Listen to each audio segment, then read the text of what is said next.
Un projet d'appui au monde rural sur les techniques d'irrigation et d'écoulement des productions bientôt mises en œuvre dans la région de la boucle du Moumoun et les bénéficiaires sont en conclave pour mieux cerner les pourtours de ce projet.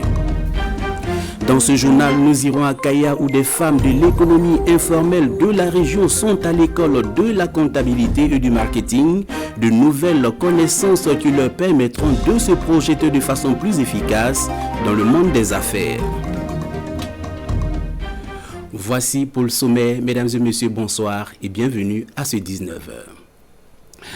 Le projet Résilience et compétitivité agricole a organisé hier un atelier d'information sur les interventions dans la région de la boucle du Moumoun. Cet atelier marque le début de ces activités, fruit d'un partenariat entre le ministère de l'Agriculture et la Banque mondiale. Reportage Nana Dabiré et Draman So.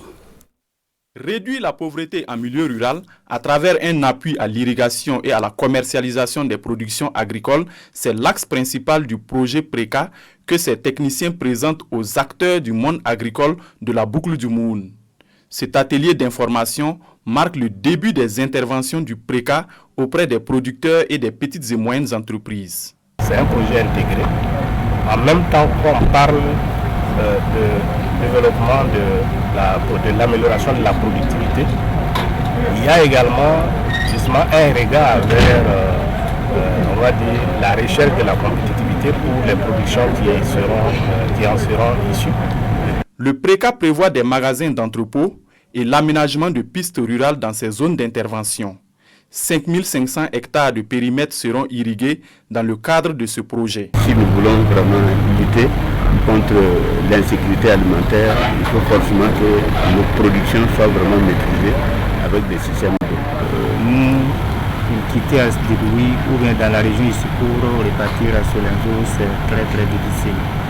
Je pense qu'avec au niveau de la présentation, tout ce qu'ils ont présenté comme l'entretien des voies et autres là, en tout cas, ça va en tout cas soulager nous les producteurs. Le PRECA coûte environ 122 milliards de francs CFA sur 5 ans. En plus de la boucle du Moumoun, 150 000 producteurs bénéficieront de ce projet dans les cascades, les hauts bassins et la région du Nord. Des hommes mariés ou en voie de se marier ont bénéficié d'une formation sur l'utilisation des services de santé de la reproduction maternelle, néonatale et infantile dans la commune de Boussouma et de Garango. C'est une initiative de l'ONG Mwangaza Action et l'ONG Dakupa et les couples participants ont reçu leur certificat de participation le mercredi dernier. Plus de précisions avec Jean-Paul Kientega et Bernard Diasso. Ils sont désormais appelés des maris modèles après 4 mois de formation. Cette certification vient couronner les connaissances apprises dans le cadre de la promotion de la santé reproductive des femmes. Fruit de l'école des maris et des futurs époux, ils s'engagent désormais à soutenir les femmes dans leurs travaux ménagers pendant leur grossesse et à les accompagner à la consultation prénatale. Je suis apte donc à balayer, à prendre le bébé, donc le laver. Du moment où maman travaille, où sa maman travaille, je peux prendre le bébé pour jouer avec. Accompagner donc ma femme donc, au CSPS pour se peser. Même puiser de l'eau. Je peux même préparer. Le projet École des maris et des futurs époux est mis en œuvre par l'ONG Mwangaza Action et l'association Dakupa qui interviennent dans les communes de Garango et de Boussouma. Et ce sont en tout 50 clubs des maris et 10 clubs des futurs époux qui ont été mis en place dans les 50 villages d'intervention du projet. Étant devenus des modèles, il faut les certifier. Comme ça, ils vont en tout cas contribuer à dupliquer l'action sur le terrain et également à amener les autres membres de la communauté à changer positivement. Le projet École des maris et des futurs époux est un sous-projet du programme dénommé Autonomisation des femmes et des dividendes démographiques au Sahel. Il est né de la volonté des chefs d'État de la région d'améliorer les conditions de vie des femmes et des filles dans le Sahel. 36 kits de lavage de mains ont été remis le jeudi dernier à 36 villages rattachés à la commune de Bobo-Dioulasso. Derrière ce geste se cache le collectif des associations et mouvements de jeunes du Oué qui a bénéficié de l'accompagnement financier du programme des Nations Unies pour le développement. Une remise intervenue en présence de Lamine Karantao et Kadou Remenki. 36 kits de lavage de mains pour les 36 villages rattachés à la commune de Bobo-Dioulasso. Le don est acquis grâce au collectif des associations et mouvements de jeunesse du Oué, à travers l'appui financier du PNUD.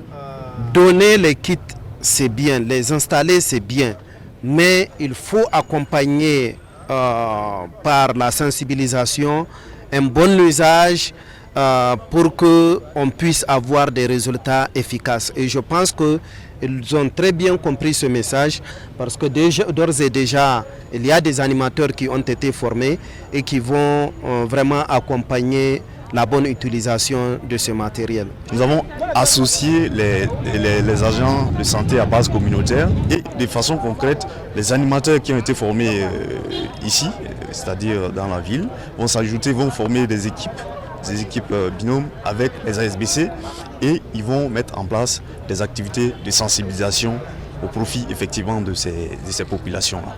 Cet engagement de la jeunesse dans la lutte contre le Covid-19 est bien apprécié par le premier responsable de la commune de Bobo-Dioulasso. Et nous interpellons aussi les autres acteurs, bien sûr, de développement de la commune, qu'il ne faut pas forcément attendre de la commune ou de l'État. À partir donc du mois de mai, ces animateurs seront déployés sur le terrain pour sensibiliser les populations sur le respect des gestes barrières. Et restons toujours à Bobo-Dioulasso où pendant 10 jours, des femmes se sont familiarisées au métier de la mise en scène. C'est une initiative de l'association Weleni dans le cadre de son programme Femmes en création. La cérémonie de clôture de la formation a eu lieu ce 17 mars en présence de Hassan Gourabou, Sreki Milogo et Kadou Remenki. La mise en scène en cinéma n'a plus de secret pour ces femmes. Elles restituent ici ce qu'elles ont appris en 10 jours de formation théorique et pratique. Vraiment, cette formation va nous guider, va nous appuyer au cours de nos prochaines créations. Et ça nous a éclairci notre façon de voir, notre façon de penser. Il ne suffit pas de pratiquer et puis de s'asseoir. Il y a la théorie, il y a la pratique. Il faut pratiquer tout le temps pour avoir la main. On dit que c'est en forgeant qu'on devient forgeron. Donc je pense qu'elles n'ont pas le droit de croiser les bras pour attendre qui que ce soit pour qu'on vienne les appeler pour le mettre dans un projet. Démystifier les métiers autrefois réservés aux hommes d'une part et permettre aux femmes de contribuer au développement économique du Burkina Faso d'autre part sont les objectifs de l'association Weleni, initiatrice de cette activité. Quand on dit le métier dit réservé aux hommes, nous voyons notamment la mise en scène, la scénographie, la régie lumière et même l'administration culturelle et même aussi l'écriture. Parce que quand on regarde dans le paysage, c'est des trucs qui manquent. Donc on s'est dit, et c'est suite à ce constat que l'association Weleni s'est dit, bon, il faut qu'on essaie de voir comment on va faire pour que les femmes aussi puissent être représentatives dans ce domaine. Deuxième du genre, Femmes en création se veut un véritable cadre du donner et du recevoir entre la vieille et la jeune génération.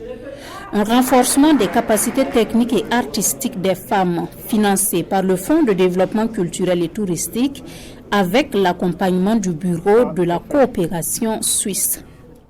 Voilà, parlons toujours de formation de femmes, mais cette fois direction Kaya où des femmes de la région bénéficient depuis ce 22 mars de formation en comptabilité simplifiée, en marketing et aux principes syndicaux. L'initiative est de la Confédération syndicale du Burkina à travers son programme d'appui aux travailleurs de l'économie informelle. Amadou Ouedraogo et Jacques Lamissa Tarpaga, reportage. La Confédération syndicale burkinabé veut une meilleure organisation des femmes de la région du Centre-Nord travaillant dans le secteur informel. Cette rencontre de Kaya vise à les outiller pour une bonne gestion de leurs affaires. Ce sera également l'occasion de se familiariser avec les principes syndicaux. L'objectif étant effectivement de leur faire offrir des services de qualité afin d'améliorer leurs revenus. Et en plus de cela aussi, nous allons leur faire découvrir ce que c'est que le syndicat. La formation dure 5 jours et une bonne partie de ce temps est consacrée au module professionnel. Ça concerne la comptabilité simplifiée et le marketing. La comptabilité simplifiée pour cette couche de l'informel, c'est vraiment très important parce que ça va les permettre de pouvoir bien gérer leurs ressources. 35 femmes issues des différents secteurs d'activité de l'informel participent à cette formation, un ensemble de connaissances qui sera d'un apport capital pour les participantes. Nous sommes très ravis de cette formation parce qu'elle nous permettra de mieux gérer nos comptes et de savoir réellement aussi faire connaître notre produit. La Confédération syndicale burkinabé a aussi fait un don de vivres aux 7 associations représentées dans l'activité pour qu'elles puissent s'inspirer de la coopérative qui a produit ces vivres. Les femmes du Conseil supérieur de la communication à l'école des bons réflexes pour se prémunir des cancers du sein et du col de l'utérus. C'est à l'occasion d'une activité dénommée les 48 heures de la femme du Conseil supérieur de la communication. Césaire Carrefour et bienvenue à Onsa. Les femmes du Conseil supérieur de la communication entretenues sur les cancers féminins, en particulier les cancers du sein et du col de l'utérus et comment les prévenir.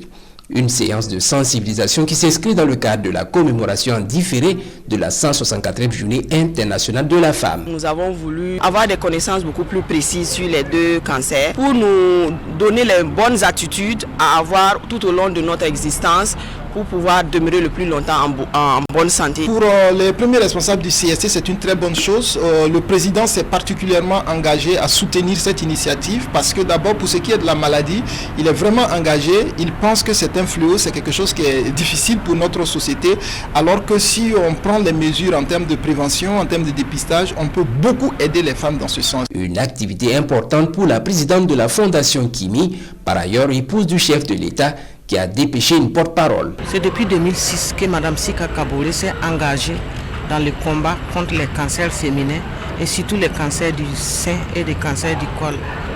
Donc on est venu pour accompagner les femmes à se faire dépister, à s'approprier des techniques de dépistage et pour s'engager ensemble pour que les cancers n'endeuillent plus les familles. Cette commémoration en différé de la journée internationale de la femme au sein du CSC dure 48 heures. Une séance d'aérobic, une visite et un don aux personnes démunies sont entre autres actes prévus à cette occasion. L'univers de la littérature vient de s'enrichir avec la sortie officielle du roman Les Anges Cruels qui porte un regard sur les cultures africaines partagées entre tradition et modernisme. Cette œuvre de Benjamin Bouda, fonctionnaire des douanes, a été dédicacée ce 20 mars à Ouagadougou, Issa Kafando et Nyarkiteda. L'œuvre retrace l'histoire d'un personnage né dans une famille pauvre. Issu d'une société traditionnelle où l'éducation et la cohésion sociale sont au centre de son vécu, Yembi est très vite traumatisé dès son jeune âge par une question de sorcellerie et l'impact de la culture étrangère. Quand nous constatons la vie d'aujourd'hui, tout est transgressé dans un angle obscur, où l'être humain n'a plus ses repères. Voilà ce qui m'a poussé à donner l'œuvre Les Anges Cruels. Dans son roman de 180 pages, le douanier écrivain met en nu les tares, mais surtout les ratés des Africains. Beaucoup de jeunes ne savent plus respecter. Notamment aujourd'hui, si vous regardez les réseaux sociaux, vous allez voir des gens qui sont en train de qualifier de stars, qui peuvent inciter, et on les qualifie de stars. Parce qu'il y a des temps où si un ennemi voulait faire du mal à notre pays, il va regretter. Il ne pourra même pas rentrer dans le territoire.